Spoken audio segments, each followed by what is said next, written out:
Z+ सुरक्षा के साथ RSS प्रमुख मोहन भागवत पहुंचे भागलपुर के कुप्पा घाट। सौंदर्यीकृत सद्गुरु निवास का किया लोकार्पण। मोहन भागवत का बड़ा बयान, देश की एकता और अखंडता को बनाए रखें और करें भारत मां का सम्मान। भागलपुर के ऐतिहासिक कुप्पा घाट में आज 10 फरवरी को अखिल भारतीय संत मत सत्संग महासभा महर्षि मेही आश्रम कुप्पा घाट भागलपुर द्वारा भव्य लोकार्पण कार्यक्रम का आयोजन किया गया। इस कार्यक्रम में सौंदर्यीकृत सद्गुरु निवास का लोकार्पण किया गया। संघ संचालक मोहन भागवत राजधानी एक्सप्रेस से नवगछिया स्टेशन पहुंचे। नवगछिया स्टेशन पहुंचते ही लोगों ने उनका फूल माला व पुष्प गुच्छ देकर भव्य स्वागत किया। उसके बाद वह नवगछिया से विक्रमशिला पुल होते हुए भागलपुर के कुप्पा घाट पहुंचे। लोकार्पण कार्यक्रम के उद्घाटनकर्ता के रूप में आचार्य महर्षि हरिनंदन परमहंस जी महाराज, मुख्य अतिथि के रूप में राष्ट्रीय स्वयंसेवक संघ के संचालक मोहन भागवत और विशिष्ट अतिथि के रूप में महावीर स्थान न्यास समिति पटना के आचार्य किशोर कुणाल ने संयुक्त रूप से फीता काटकर व नारियल फोड़कर किया। Z+ सुरक्षा के साथ भागलपुर में मोहन भागवत कुप्पा घाट के लोकार्पण कार्यक्रम को लेकर आ रहे RSS के संघ संचालक मोहन भागवत को लेकर सुरक्षा के मद्देनजर पूरी तैयारी की गई थी। RSS प्रमुख मोहन भागवत को लेकर Z+ सुरक्षा की व्यवस्था भी थी। चप्पे चप्पे पर 78 CCTV कैमरे द्वारा निगरानी रखी जा रही थी। उनकी सुरक्षा को लेकर 300 अतिरिक्त पुलिस बल भी तैनात की गई थी। सभी अतिथियों विशिष्ट अतिथियों के कुप्पा घाट परिसर में आते ही सबको पुष्प गुच्छ देकर व अंग वस्त्र देकर भव्य स्वागत किया गया। उसके बाद सौंदर्यीकृत सद्गुरु महर्षि मेही परमहंस जी महाराज के निवास का लोकार्पण सामूहिक रूप से मुख्य अतिथि व विशिष्ट अतिथियों द्वारा फीता काटकर एवं नारियल फोड़कर किया गया। उसके बाद सद्गुरु महर्षि मेही परमहंस जी महाराज के जीवन पर आधारित फीचर फिल्म के पोस्टर का अनावरण किया गया। फिर सभी गणमान्य लोगों ने एक एक कर लोगों को संबोधित किया। संघ प्रमुख भागवत ने कहा, एकता व अखंडता को बनाए रखें, भारत मां का सम्मान करें। संघ प्रमुख मोहन भागवत ने लोकार्पण कार्यक्रम में अपने संबोधन में बड़ा बयान देते हुए कहा कि अपने देश के प्रति एकता व अखंडता को बनाए रखें, साथ ही भारत मां के सम्मान में युवा अपना समय दें। साथ ही उन्होंने कहा कि सत्य की परख करने के लिए आध्यात्मिक जरूरी है। आम श्रद्धालुओं के लिए कुप्पा घाट का मुख्य द्वार रहा बंद। गौरतलब है कि श्रद्धालुओं के लिए कुप्पा घाट के मुख्य द्वार को पूर्ण रूपेण बंद कर दिया गया था। वहीं स्थानीय पुलिस बल अधिकारियों की प्रतिनियुक्ति कर दी गई थी।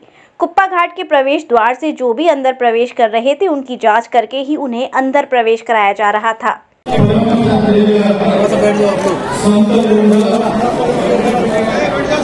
उपस्थित सभी मान्यवर नागरिक सज्जन,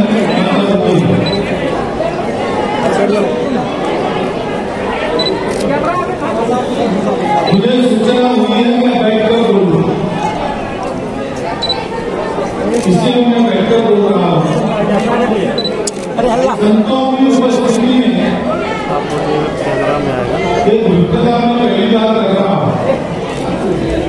व्यवस्था वैसी ऐसा सुभाष उसकी एक पंक्ति है, प्रासाद शिखर सपोगी काको भी गरुड़ा रहते।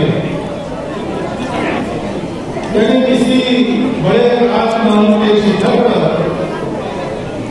कोई कौवा भी बैठा तो भी लोग दूर से उसको गरुड़ समझते हैं। संतों की उपस्थिति में आपने मेरा सम्मान किया, ये उसी का फल है। उसके लिए मैं सर्वथा अयोग्य हूँ, ये संत ही उसके लिए योग्य है। परंतु सत्संग से कई लाभ होते सबसे किए हैं, लेकिन वास्तव में हमको विचार करना चाहिए ये लोकल व्यवहार है। संतों के सानिध्य में जाते हैं तब इस लौकिकता को छोड़ देना चाहिए, क्योंकि वहां पारलौकिकता की चर्चा हो। लौकिक व्यवहार में अपने अहंकार से निकलना सबको है। मैं अहंकार को दुर्गुण के नाते अभी नहीं बोल रहा हूँ। प्रत्येक व्यक्ति को एक अहंकार होता है, वो अगर समाप्त हो गया तो उसका अस्तित्व ही समाप्त होगा। इसलिए हम लोग सामान्य लोग हैं, उस अहंकार के सहारे ही जीते तो मैं और मेरा रहता है, तो मेरा सम्मान तो ये भी लगता है, मैं बहुत बड़ा हूं ऐसा भी लगता है।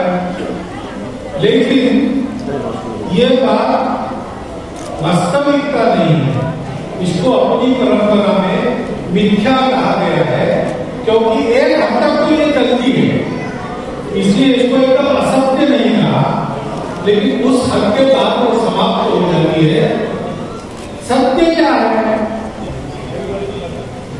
इसी प्रश्न को लेकर भारत का पूरा ज्ञान उन्होंने प्राप्त करने का अपना प्रयत्न जारी है, क्योंकि वो भी ज्ञान अनंत ही होता है, सतत वो भी करना पड़ता है।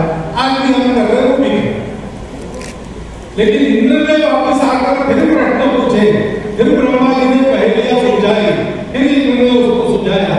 ऐसा करते करते एक दिन उस सत्य की प्राप्ति हमारे पूर्वजों को इस भूमि में हुई।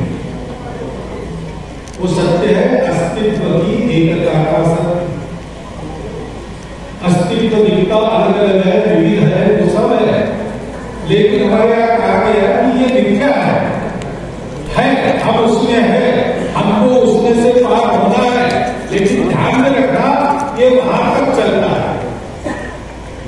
हम मर जाएंगे तो हमारे लिए ये दुनिया समाप्त, इस देह के राग द्वेष आदि सब समाप्त। कारण शरीर लेके हम जाते हैं तो दुनिया में वापस आना पड़ता है। लेकिन पिछले जन्म में मैं कौन था, मेरा कौन था, इस जन्म में मैं कौन हूं, मेरा कौन है, इसका क्या संबंध है, किसी को नहीं पता। और इसलिए ये मिथ्या है, ब्रह्म सत्यम जगत मिथ्या। बिना किसी कारण दीन लोगों को कृपा करके उस पद पर अग्रसर करके, जिससे उनके जीवन को भी पूर्णत्व और सार्थक होता। और इसलिए ऐसे स्थान पर हम आते हैं तो हमको जैसे हम अपने जूते बाहर उतार कर आते हैं। लौकिक जीवन में जूते पहनना है, वो दुकाचार्य सीखना जा रहा है, उसको प्राप्त करना है।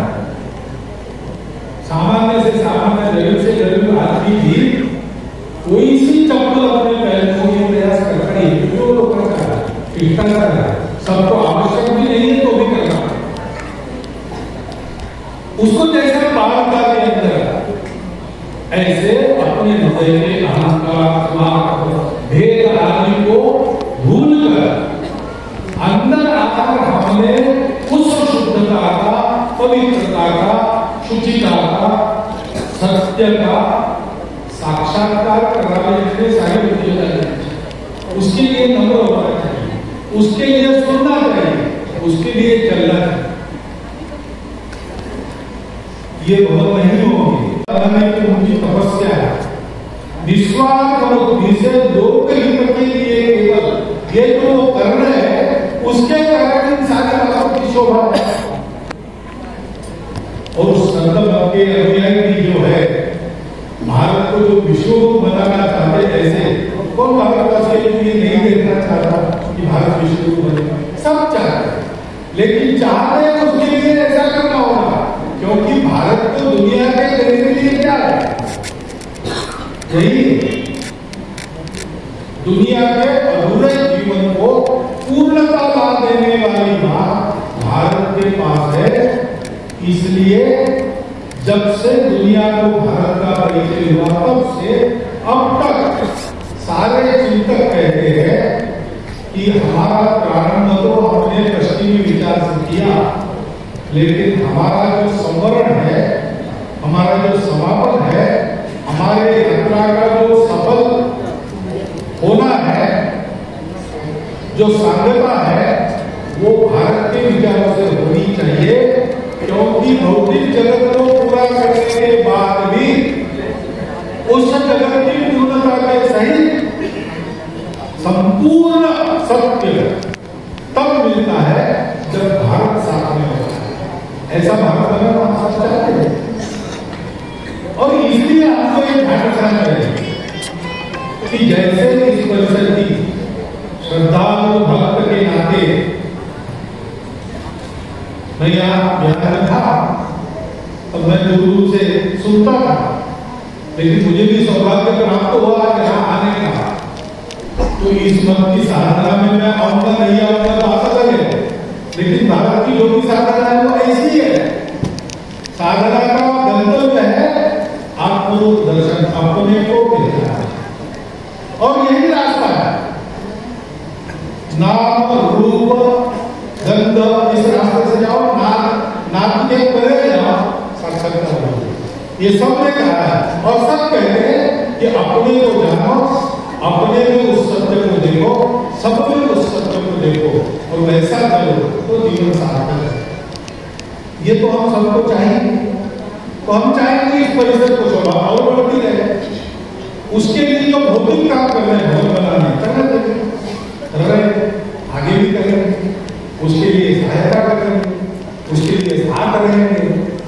लेकिन असली शोभा तो उस साधना से, उस तपस्या से, उस पथ पर चलने से, अपने व्यवहार में से एक एक त्रुटि को कम करते हुए उस गुरु की गरिमा छिपी है। लेकिन हम चले नहीं तो नहीं पहुंचेंगे। इसलिए छोटे छोटे कर्म में क्यों न हो, जन्म जन्मांतर की यात्रा में क्यों न हो, हमको उस पथ पर चलना है, अपने आप को बनाते रहना है, अधिक बनने के लिए लोगों को अपनी सेवा से प्रेरित करना है। ये काम हम करते रहेंगे तो हमारा तो सार्थक होगा ही। लेकिन इन तीर्थ स्थानों की असली गरिमा जैसे लौकिक भौतिक रूप से बढ़ेगी, ऐसे आध्यात्मिक रूप से अक्षुण्ण रहेगी, कायम रहेगी, और सारी दुनिया इसके पास आएगी तो अपने दोनों तरफ से उसको अभय देती रहेगी। ऐसा ये स्थान, पवित्र स्थान, यहाँ बार बार आवे, इस प्रकार से आवे, इस प्रकार से रहे, और अपने बारे में ऐसा सोचते हुए संतों के जीवन प्रकाश में, उनके उपदेशों के प्रकाश में अपने आप को आगे बढ़ावे। मैं जब ऐसे स्थानों पर जाता हूँ तो संत तो दयालु होते हैं, मेरे जैसे बाबा का भी बहुत सम्मान करते, मैं जानता कुछ नहीं, तोता का मैंने आपके सामने बताया, उनसे सुनती लेकिन अनुभूति तो आकर नहीं तो उनके पास है। ये मेरी तो कागज लिखी है, लेकिन उनकी कही है, इसलिए आपको बताने का साहस मैंने किया। इसका प्रमाण मुझे मानना, इसको मेरे को मत देखना, इसकी सत्यता को पकड़ना है, तो हमारे संतों को देखना, साक्षात्कार महापुरुषों को देखना, और देखकर वैसा होने का प्रयास करना। ऐसी भावना लेकर मैं यहाँ आता हूँ, उस प्रकार से मैं यहाँ आया हूँ। ये अवसर मुझे जिन्होंने दिया, उन सभी संतों को मैं मेरा धन्यवाद अर्पण करता हूँ। और आपने ये विस्तार करते इतने देर तक सुन ली, इसलिए आपके प्रति मेरी कृतज्ञता अर्पित करते हुए मेरे शब्द समाप्त करता हूँ। वधू सूट और साड़ी एक ऐसा शोरूम जहां मिलते हैं आपको बेहतरीन डिजाइनर कपड़े जो चर्चित हैं। अपने डिजाइनर सूट और साड़ी के लिए मथुरा शहर में शीघ्र पधारे। वधू सूट साड़ी और किड्स वियर कृष्णा नगर मंडी चौराहा मथुरा।